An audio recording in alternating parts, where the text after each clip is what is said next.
and your families are safe and sound this year and the years that are coming as well. Today's lecture is just going to be an introductory lecture concerning our second novel that's called Gulliver's Travels. So at the very beginning, the one and only important thing to know is that it is more developed than the novel of Robinson Crusoe. I believe that you still remember the first lecture or the lectures of the first course that we tackled and said that the novel of Robinson Crusoe by Daniel Defoe is the first true English novel. And as it is considered so, the first true English novel, so it is just like a primitive type of writing, okay? Something elementary, just like ABC, and it is the A of writing a novel. Everything is basic, everything is related to rules, everything is related to manipulating things, okay? Just like a cameraman trying to describe everything because it is based on realism, if you still remember. But for the novel of Jonathan Swift, Gulliver's Travels, it is going to be more developed and actually it is more interesting, okay? Jonathan Swift is an Irish writer and was born at the time where there was an extreme struggle between England and Ireland because of the political and religious backgrounds, okay? So and actually his writings were considered as you know, dirty. Not dirty because they are impolite, but dirty because they are related to politics and religion. And as a result, there was a kind of an attack or criticism to the Queen and or to the country of England all the time, okay?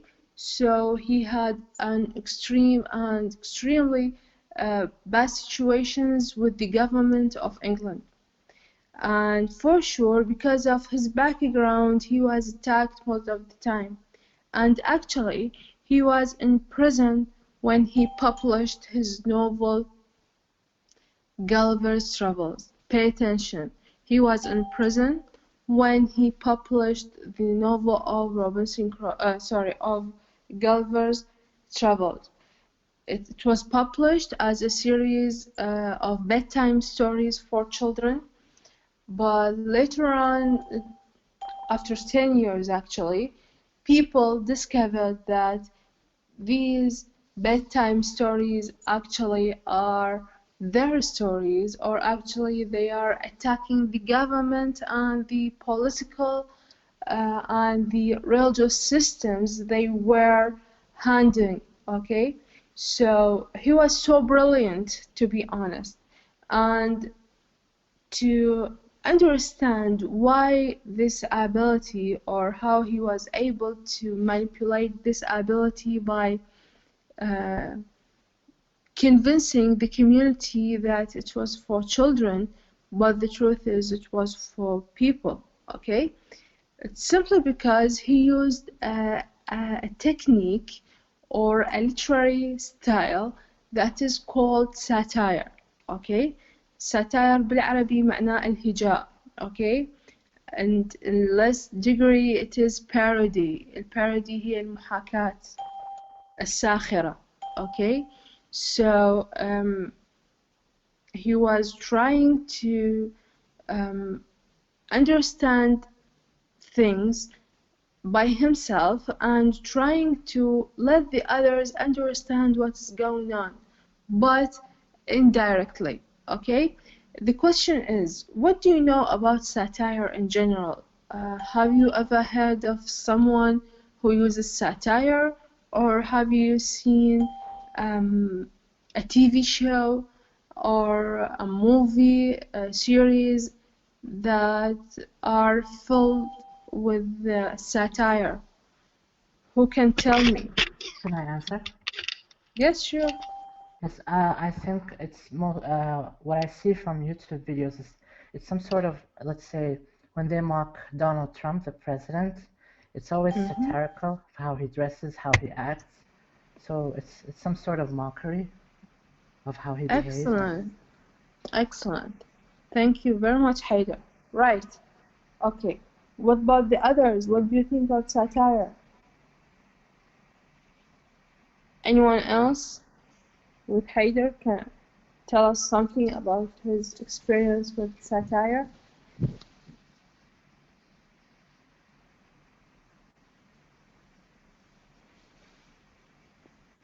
May I, Doctor? Sure. Adwa. Satire is a type of a poetry or a poem or story that is the opposite of a praise, written when the poet wants to express this anger and disgust towards another person, and it's opposite of a praise. So praise is based on the emotion of admiration and appreciation and mention of various. Okay, and what does it mean?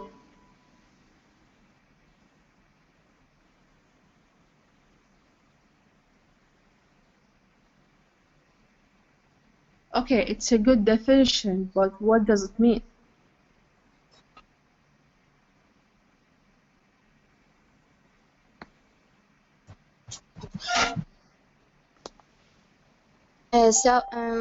The common goal of satire is that disgrace individuals and the society itself are unmanned.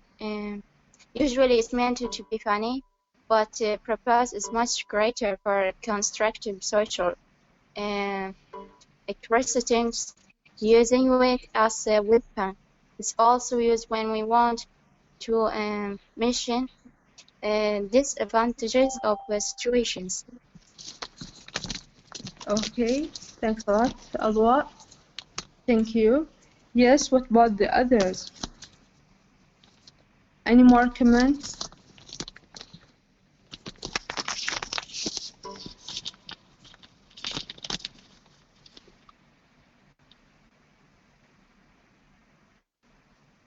Okay, so as your colleagues try to expose their own experiences concerning understanding satire, so it is related to mockery, sarcasm, exaggeration, making fun of something, make others laugh at something, okay?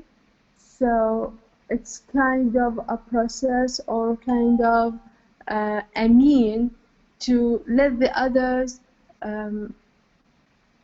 understand something or to draw the attentions of others to understand something, which is something very, very hard to do by writing only, okay? Because today's means or today's social media is much more easier to draw the attention of others by posting pictures, by filming videos, by mixing or making photoshops for someone or somebody. But for the past or the 18th century, it was too hard to draw the people's attention to something, okay? So only by writing, it was something very hard to understand, very hard to work with. But to be honest, Jonathan Swift is a real genius person, okay? Very smart person, and he was considered, or still he is considered as the father of satire, okay? Something that is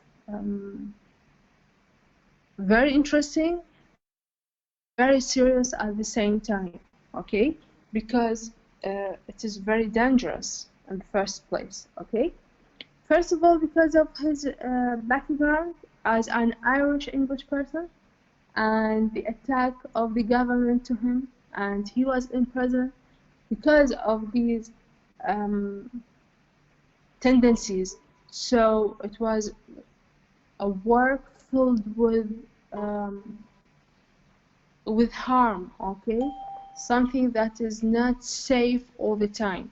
But because of his smartness, because of his witness, and because of his ability to play with words, to play with ideas, he was considered and is considered as the father of satire. Okay, so we have what we call it today the literal satire, and it looks, feels, and seems just like realistic art, but little things are exaggerated to show how ridiculous they are. Okay, so one of the by the way, the next lecture inshallah we are going to start with what is satire, what are the types of satire, and what are the characteristics or the means or features of satire,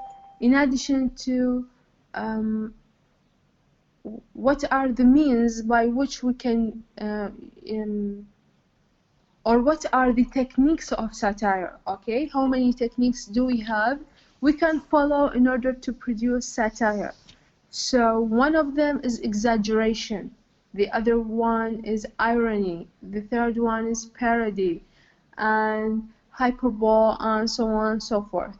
So these techniques actually are so important to be understood in order to let you understand what satire is and why it is so much important for Jonathan Swift to write with. Okay, نرجع ونعيد إنه جوناثان سويفت كان بالسجن بسبب الحرب بينه وبين الحكومة بقيادة كوين آن، الملكة آن بذاك الوقت، وبسبب ميوله السياسية والدينية. أوكي، لأنه كان ضد فكرة المذاهب وضد فكرة الأحزاب السياسية. So as a result, in order to write something, he has to be very careful to protect himself and his family as well. Okay, so in his writing he used irony, satire including irony, parody, hyperbole, exaggeration, and so on and so forth. Actually, the next lecture, inshallah, hopefully we will reach that point to elaborate more and more on the theme, on the subject of satire. Okay, but as a start, it is a general introduction. Satire looks like reality almost 99%, but with exaggeration. Okay, these exaggerations, what makes it satire? And that's simple. It is just that simple. One of these visual representations of satire is caricature. Okay, شايفين رسوم الكاريكاتير انه مثلا بوقت المالكي كانوا لما يرسمون صورته يخلون خشمه كلش كبير. اوكي، او اكو وحده من صور الكاريكاتير اللي هي اعضاء البرلمان او رجال السياسه بالعراق. طبعا هذا الكاريكاتير اشتهر كلش فتره او وقت من الاوقات انه شخص جدا بدين عنده كرش كلش كبير ولازم منظار ويدور he searched for poor people، يقول أين الفقراء. أوكي، وبالحقيقة هو أكو شخص مبين من مظهره أنه راح يموت من الجوع، بس ما يبين لأن هو كرشه مغطيه فصاير جوا. أوكي، فهاي الإكزاجريشن. أوكي، إنه الإكزاجريشن برسمة الكرش. طبعا أحاول ألقى لكم هاي الصورة المحاضرة الجاية حتى تشوفونها. هي نوع من أنواع تمثيل الساتاير، okay، الصوري. فالساتاير it has so many images and so many branches, so many ways to let the others understand the idea. But the most important thing is the medium is the same, okay? Because I told you before, it is something very smart, okay? So in order to understand me as a writer, you have to be familiar with what I am trying to make fun of, or what I am trying to mock of. Like, it should be, for example, both of us, the reader and the writer, should, for example, live at the same circumstances or same social environment, okay? That is why we have to, and it is a must, we have to know something about the history of England throughout the 18th century when Jonathan Swift wrote the novel of Gulliver's Travels. إذا ما نفهم التاريخ راح تكون عندنا صعوبة بفهم النقاط اللي هاجمها جوناثان سويفت. طبعا للأسف الشديد إنه إحنا بالسنين الماضية كنا داخل القاعة نسوي خرايط ونسوي مجموعة من الرسوم ومجموعة من المخططات حتى بنفس الوقت نفهم اللي جاي قصده جوناثان سويفت. للأسف هاي الإمكانية ما راح تكون موجودة هاي السنة، لكن إن شاء الله I'll do my best in order to make it clear for you. طبعا راح نحتاج بعض الفيديوهات من اليوتيوب، راح أحاول أسوي لكم selection كم مقطع من اليوتيوب تعليمي يثري معلوماتكم وأيضا يساعدني حتى توصل المعلومة لكم مثل ما أريد، حتى أقدر أسوي لكم اللينك، الربط بين الأحداث اللي كانت موجودة وبين الأحداث اللي صورها جوناثان سويفت بطريقة الساتاير اللي بعدين نفهمه. Okay? Can you hear me? Are you there? Yes, ma'am. Okay. Okay. If there's something not clear, please let me know. I feel like I'm talking to myself. Or you are sleepy. Good morning. Are you? Good morning. Is there a movie for it, or just what you said before?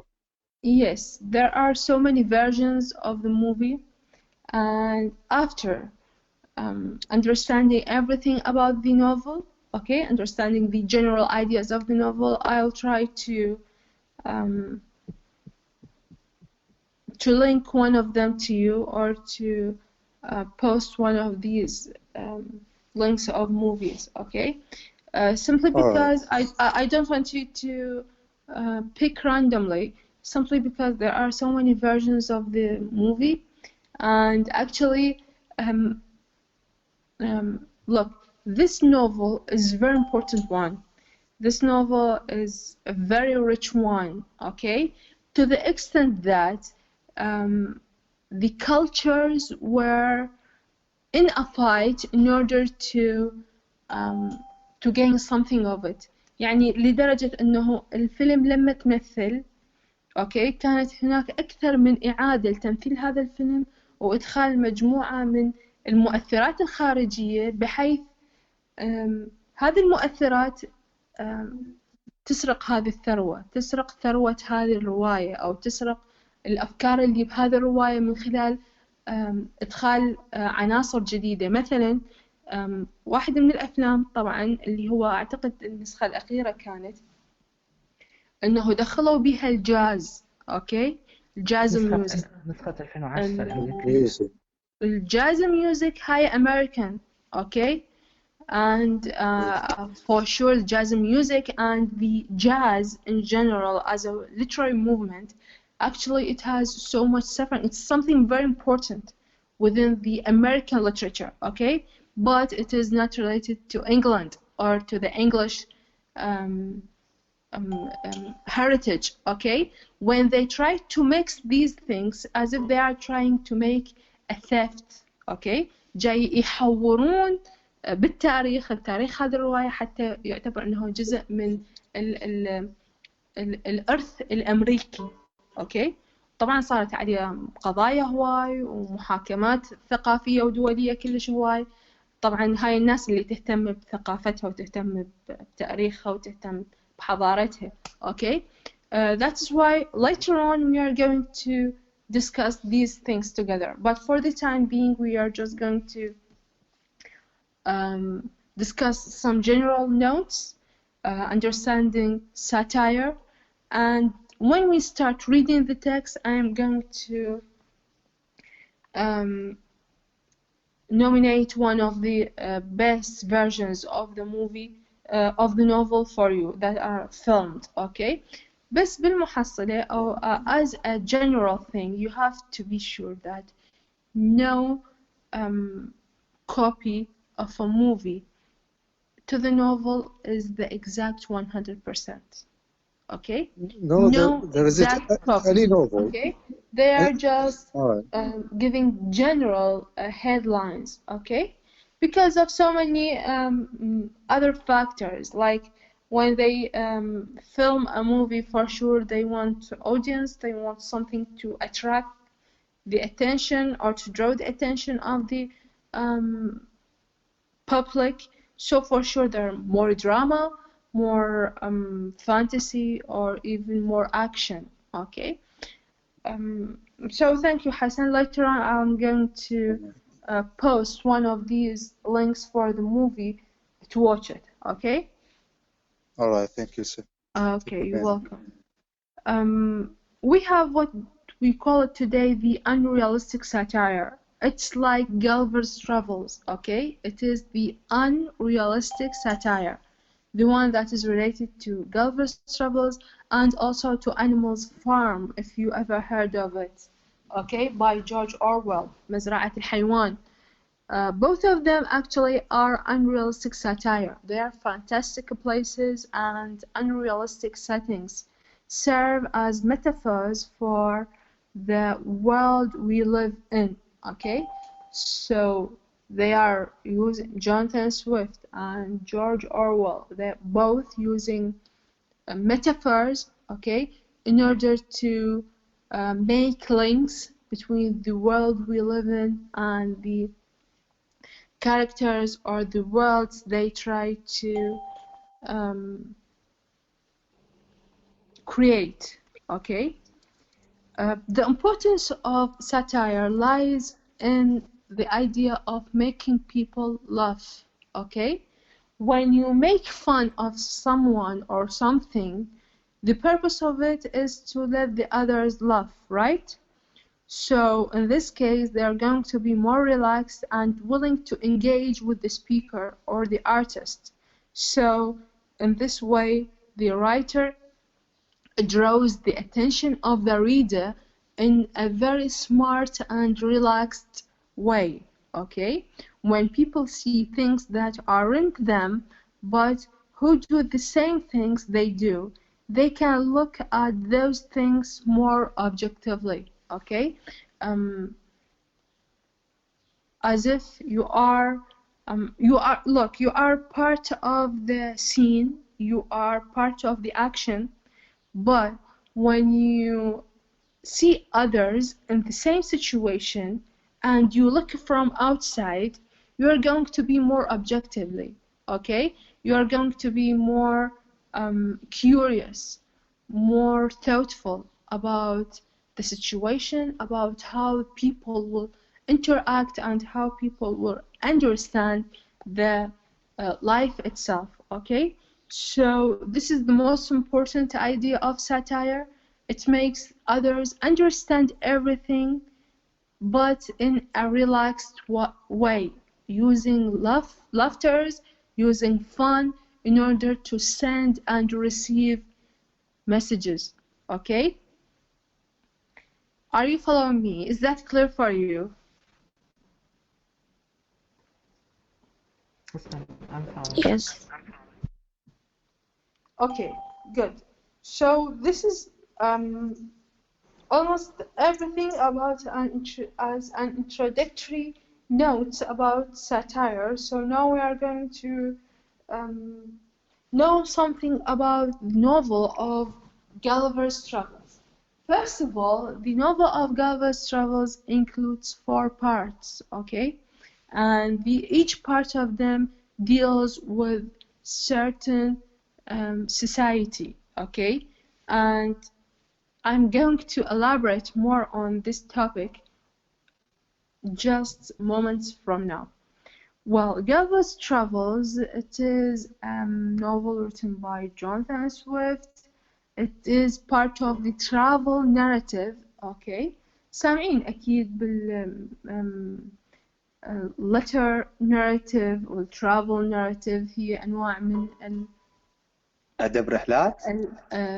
بالضبط أدب الرحلات، وأنواع من أدب الرسائل، أدب الرحلات، أدب السجون وإلى آخره. فإحنا روايتنا Gulliver's Travels هي عن ال travel narrative, okay? The hero in it, Lemuel Gulliver, who goes to 4 different places, okay? The first place he's going to Lilliput, the land of the small people, and Brobdingnag, the land of the giants, Laputa, the land of the scientists, and the land of Waynems, talking horses who have more reason than men. Okay, so there are 4 places: Lilliput, the land of small people; Brobdingnag, the land of giants، هذيك صغار هذول عمالقة. Okay. الثالثة Laputa, the land of scientists العلماء.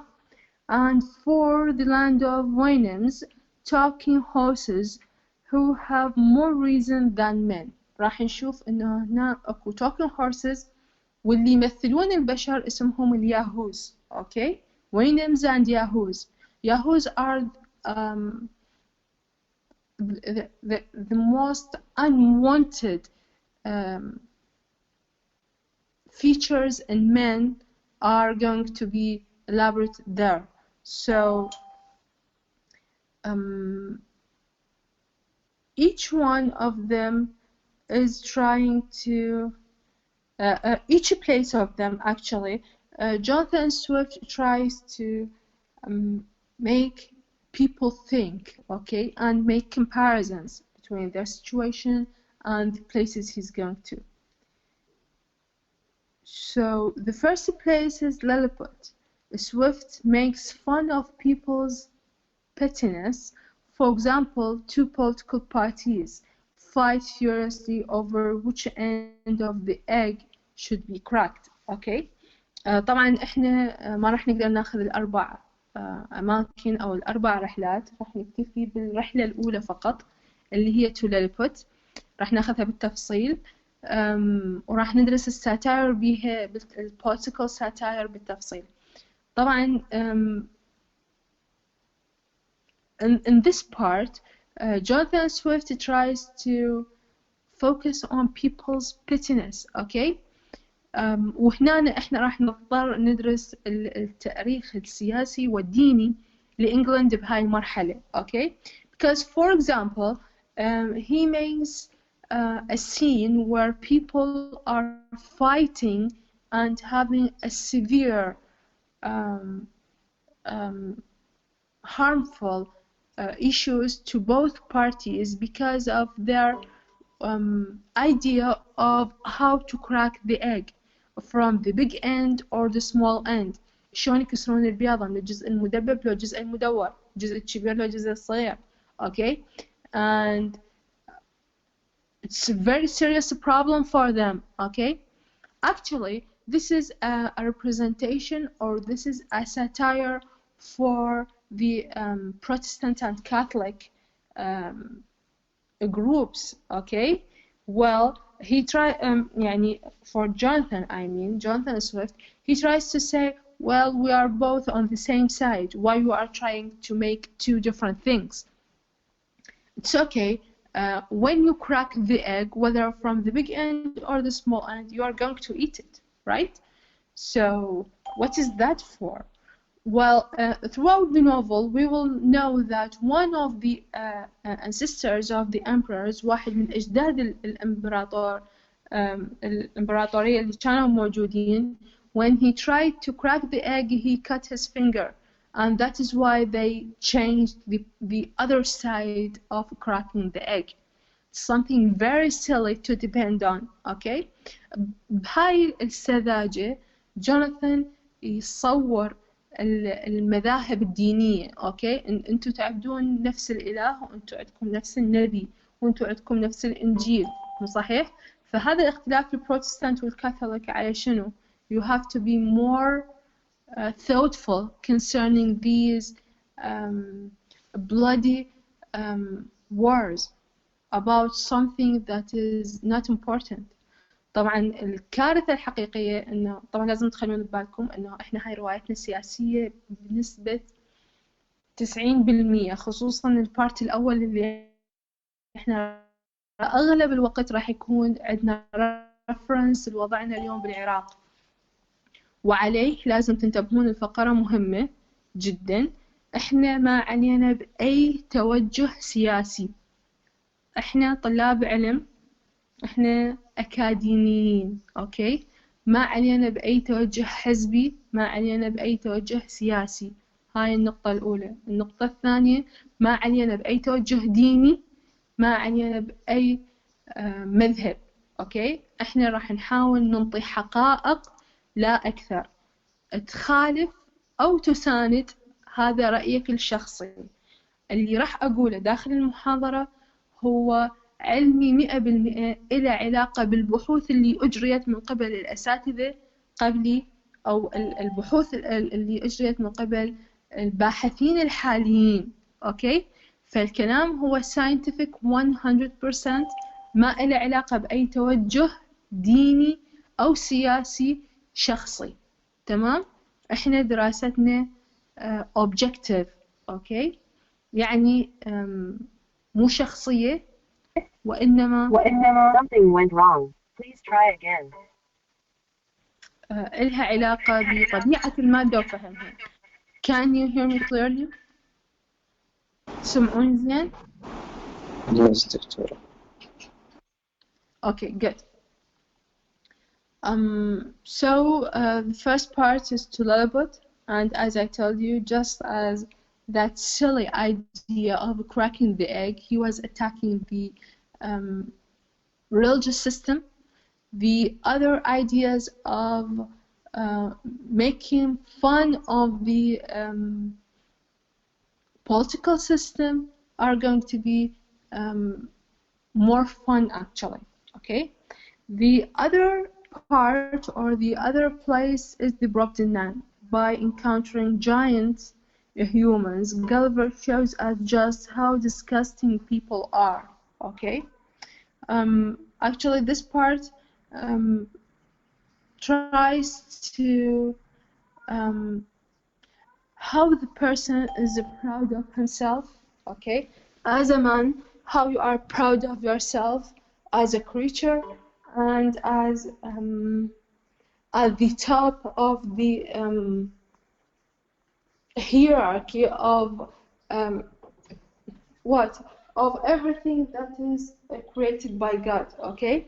But all this pride and all this kind of making or showing off of the self is going to be demolished actually within the second part of the novel, where the Brobdingnagians are so giant and Gulliver is going to be too small in front of them, so he would be able to smell the smell of their bodies, the way they are eating, the way they are doing their needs, okay? So it's going to be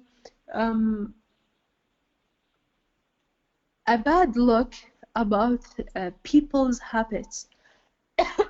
Sorry. And how that a human being is actually nothing but a developed animal. He's not better than animals in anything. Okay. Later on, we have the Laputa. Okay, the land of scientists of Laputa, who are so busy with all of their imaginary learning that their wives go astray. Okay. The third part, or the third place, is full of science and scientists, full of theories, full of mathematics, and full of the human inventions. Okay, but Gulliver here tell us something that, well, although they are so developed, okay, there is a bad side in that. They neglected their families, they neglected their wives, and they are so proud of themselves to the extent that they feel like they are the best in everything. But the truth is, there is a pitfall in that. They are not perfect as a result, though they are scientists, but they are not perfect. Okay, this is in part 3. In part 4, which is the land of Wainins, here we have a comparison between two types of creatures, actually. The Wainins and the Yahoos. Wainins are wise horses, okay? أحصنة, okay? And the Yahoos are the most unwanted features in the man, okay? Like they are greedy, they are furious all the time, they are mad, they are almost like apes or monkeys, okay? And they are irrational, okay? Unlike the wise horses. So actually this is a very important part by which Jonathan tries to mock of people, okay? يعني بالأخيرة اللي هي الوينمز إنه نوصل لمرحلة يخلي المقارنة بين الحصان هو وايز حكيم ويفتهم، والياهوز هم البشر اللي البشر لكن مجمعين الصفات السيئة، كل الصفات السيئة العفو بالإنسان تمثلت بالياهوز. Okay, so this is something very very very hard and harsh at the same time to reach the goal of the novel, that is people are irrational, greedy, not perfect. Okay, فبنهاية الرواية راح نكتشف انه يعني الهدف من هذه الرواية هو الإنسان. Okay, Swift shows us all the types of miserable life the man lives in addition to slavery, racism, genocide, and he keeps asking questions about all of them. He makes us question the Enlightenment and the very idea of civilization and who is civilized. Are we really civilized? When you keep reading the novel, you will keep asking questions, okay? You keep wondering about, is he real? And for sure, after understanding satire, so you are going to be more familiar with all his ideas. Like many Enlightenment thinkers, he realizes that Europe needed to humble itself, okay? So it is a criticism not only to England, not only to religion or politics, it is to Europe, to the man, him or herself, okay? And as a result, it is a search for utopia. أتوقع أنتم سامعين عن يوتوبيا المدينة الفاضلة by Plato من قبل أفلاطون, by which everything there is perfect or supposed to be perfect, okay? But the truth is after ending the novel of Jonathan Swift and after jumping from one place to another, from Lilliput to Laputa to Brobdingnag to Wainams, all these places, we will discover that no one is perfect and no place is perfect, and so the idea of utopia is only an imaginary place people try to follow, people try to catch in order to be perfect, but the truth is no one's perfect and no place is perfect. Neither England nor Europe itself. Europe needs to be more humble. إذا تتذكرون بروايتنا الأولى دانيال ديفو قلنا شيء عن اليوروسنترزم by making Europe as the center of the world. Okay, here Jonathan Swift tries to attack this idea by telling the world that Europe is trying to be the best or the perfect, but the truth, it is not. Though there are so much good advantages, there are so much disadvantages. So at the end, we have the same result. No one is perfect, and no place is perfect as well. Okay. I hope this introductory lecture is going to be of a good help and of a good understanding introduction for you. For the next lecture, inshallah, we are going to start with satire. We are going to define the term satire.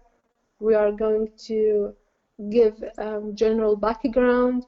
We are going to give the importance of it, and we are going to highlight the techniques that are used in order to produce satire. Okay. Later on, we will start with the plot summary of the text.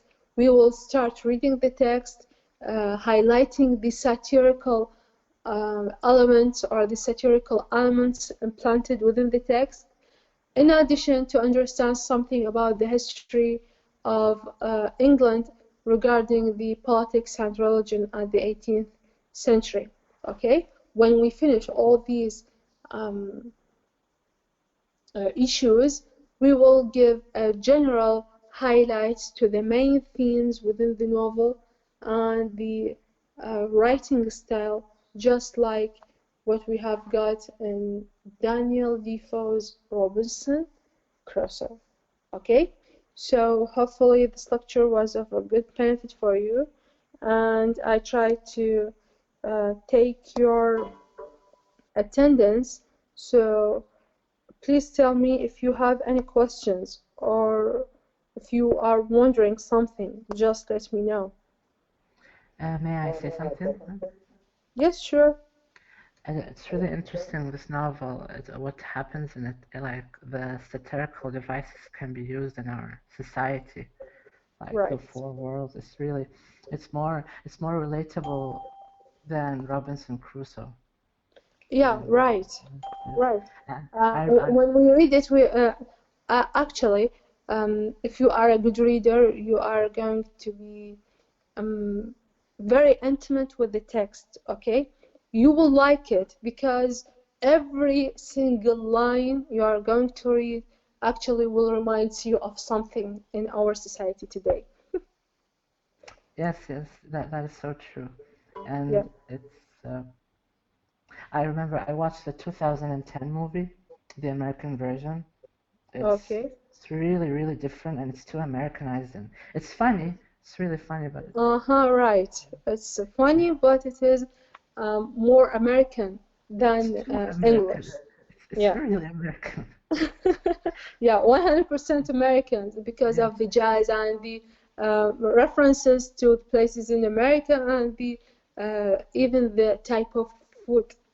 Okay, so this idea of stealing the heritage is one of the most important things that we need to avoid throughout our reading. That is why I wanted the others to watch something that is more related to the text more than the theft ones. Okay,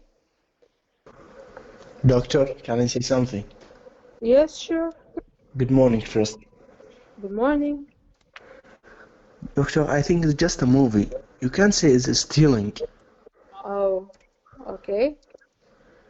I don't think it's stealing. It's, like I say, it's the movie. So اوكي what? تخيل اوكي راح اقول لك شيء. تخيل فيلم الرسالة. Okay. فيلم الرسالة مالتنا احنا اللي احنا جاي نشوفها من احنا صغار لحد اليوم يعيدون MBC 1. اوكي. تخيل فيلم الرسالة مدخلين بيه مثلا دور العثمانيين او دور الفرس او في دور مهم للمغول. اوكي. تخيل لهم دور بسيط بهاي الاحداث، بسيط جدا. انا جاي اقول لك دور بسيط جدا، شنو اللي راح يصير؟ برأيك انت راح تصير هاي اوكي هاي لها علاقة ب اشياء اكبر بهواي من اللي احنا نتصوره. اوكي. ففكرة الثيفت والستيلينج هي مو فكرتي انا. اوكي. هي فكرة المحاكم والقضايا اللي انرفعت على أبطال الفيلم وعلى البروديوسرز المنتجين وعلى الدايركتورز المخرجين وإلى آخره، والكاست كله تحاكم because of this theft. اوكي دكتور مشكور. Okay, you're welcome. يعني هي بالمحصلة هم يهتمون بتاريخهم ويهتمون بأدبهم لدرجة إنهم يحاولون يحافظون عليه بكل طريقة. وفكرة الجاز اللي قبل شوي سولفت لكم هي حقبة مهمة جدا بتاريخ الأدب الأمريكي. طبعا الأدب الأمريكي مقارنة بالأدب الإنجليزي هو حديث جدا. أوكي. بس الجاز هو له علاقة بمأساة السود. أوكي. مأساة الرجل الأسود بأمريكا، وشون إنه هذا الجاز أصلاً موسيقى الجاز طلعت من أدوات بسيطة جداً. أوكي. لما طبعاً هاي حركة أدبية، لما أدخلها بتاريخ أدبي معين أنا راح أنقل هاي الحقبة من مكان إلى مكان آخر. هو هاي أهمية الأدب. إحنا إن شاء الله مرحلة رابعة راح تعرفون literary movements، فراح تعرفون أهمية هذا الكلام إن شاء الله. Okay. Any other questions?